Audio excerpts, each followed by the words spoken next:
Assalamualaikum warahmatullahi wabarakatuh. Halo teman-teman, kami dari kelompok 4 kelas D di sini akan melaksanakan pengamatan mengenai penyakit dan hama yang menyerang pada pohon cemara bandel. Sebelumnya, perkenalkan, saya Rinto Setianugroho sebagai ketua kelompok.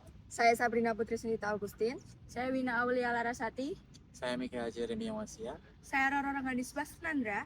Saya Najwa Damara Widianingsih. Saya Melisa Indri Mardani. Dan saya Mahib Ahaba.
Pada pengamatan kali ini, kami mengamati pohon dengan jenis cemara bundel atau juga disebut Casuarina equisetifolia.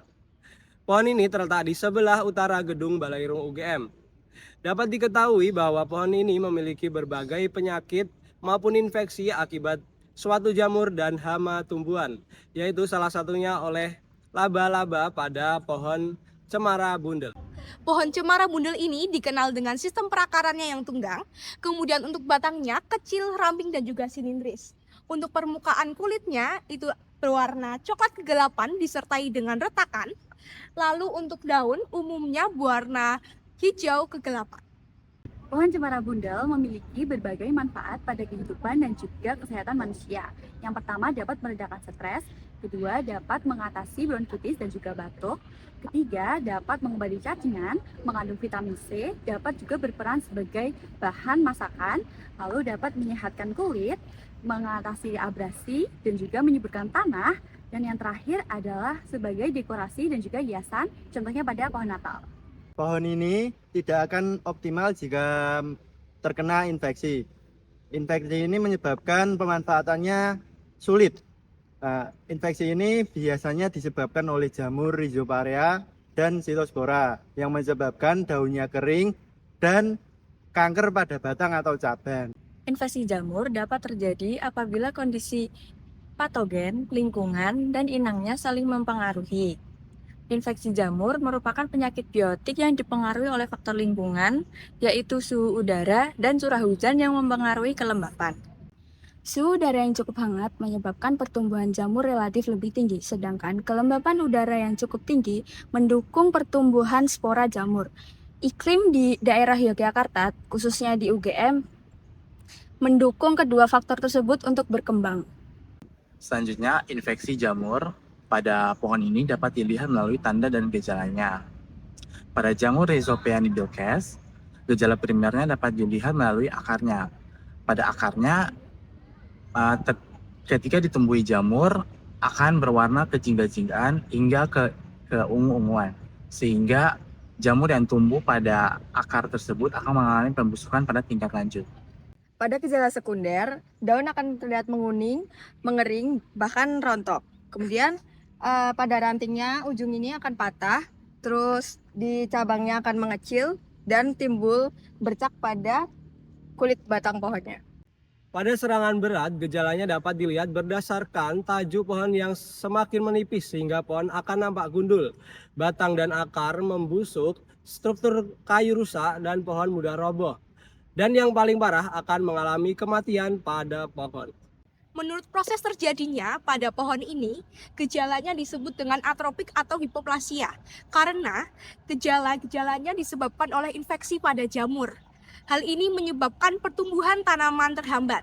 Kita dapat melihat contohnya secara langsung, yaitu pada daun berwarna kecoklatan dan kemudian gugur sebelum waktunya. Setelah gejala merupakan tanda. Tanda merupakan patogen yang nampak dan juga menyebabkan tanaman menjadi sakit. Nah, pada cemara bundel ini terdapat gejala-gejala yang terlihat jelas, seperti jamur-jamur yang tersebar pada bagian batangnya. Untuk pengendalian penyakit pada pohon ini biasanya dilakukan dengan dua cara. Yang pertama adalah dengan sanitasi dan eradikasi. Sanitasi adalah pembersihan di sekitar lahan dan eradikasi adalah pemusnahan dari patogen tersebut. Kedua, pengendalian melalui lingkungan. Pengendalian melalui lingkungan dapat dilakukan dengan menciptakan lingkungan yang cocok untuk tanaman, tetapi tidak cocok untuk patogen jamur, sehingga segitiga penyakit tidak dapat tercipta. Ketiga, pengendalian hayati. Pengendalian ini dapat dilakukan dengan pengurangan aktivitas yang dapat memicu pertumbuhan jamur, misalnya penumpukan barang pada pohon yang akan memicu pertumbuhan jamur.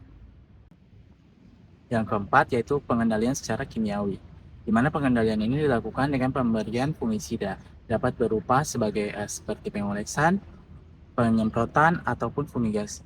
Dari kasus infeksi jamur pada cemara bundel ini, dapat disimpulkan bahwa infeksi jamur dapat menyebabkan kematian pada pohon. Sehingga penting untuk mengadakan pengendalian untuk meminimalisir pengaruh buruk terhadap pohon tersebut. Dengan adanya pengendalian ini, diharapkan pohon dapat terhindar dari infeksi jamur dan dapat memutus rantai segitiga penyakit. Sekian video pembahasan dari kami, semoga bermanfaat. Wassalamualaikum warahmatullahi wabarakatuh.